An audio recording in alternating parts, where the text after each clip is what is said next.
Sexuality and Power, exploring Foucault's history of sexuality.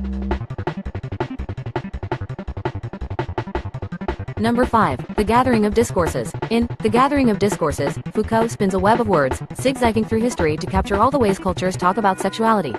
Like a DJ spinning records at a societal rave, these discourses are mashups of medical, legal, religious, and cultural tracks, shifting from Beethoven to Beyoncé. Foucault reveals that, far from being silenced, talk about sexuality has been growing louder, piling up in the archives of history as societies become ever more chatty about what happens behind closed doors. So, next time someone mentions a quiet history of sexuality, remember there's been more buzz than a bee's rooftop garden party.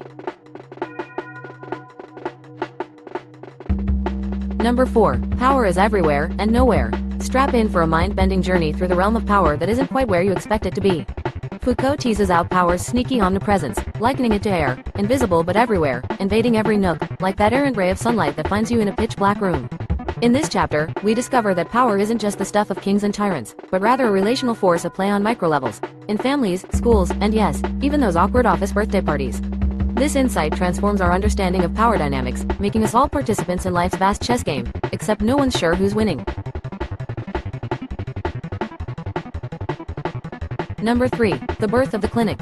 Ever wondered how hospitals became so much more than just places to panic about your checkup results? The Birth of the Clinic takes us on a roller coaster through history where medical institutions, driven by the pulse of power knowledge dynamics, transformed into the bastions of objectivity and science we know today. Foucault guides us through this shift from mystical healer gatherings to places embodying the analytical lens, showing us how medical discourse began dissecting the human body like a particularly determined sous chef with a penchant for anatomy. Reading this chapter might not earn you a medical degree, but it will bring a new appreciation to your next doctor's visit. Number 2. Confession. The Talk of the Town. Ready your ears for Confession, the Talk of the Town, where Foucault shines a spotlight on how cultures evolved into compulsive confessors.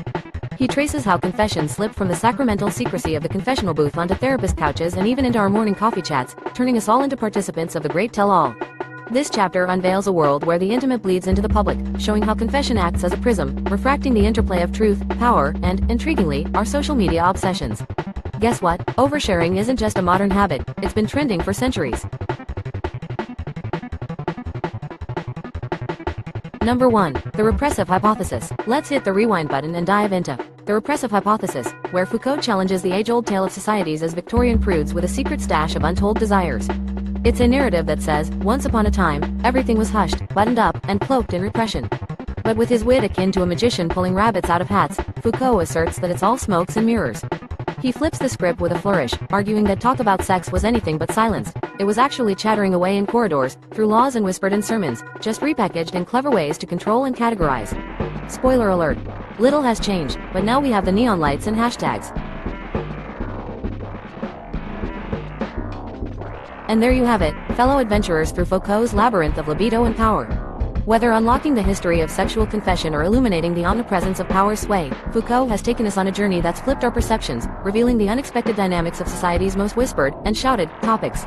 Armed with new perspectives, stroll out into the world with an eye for how our past shapes the dramas, discourses, and delightful dances of life.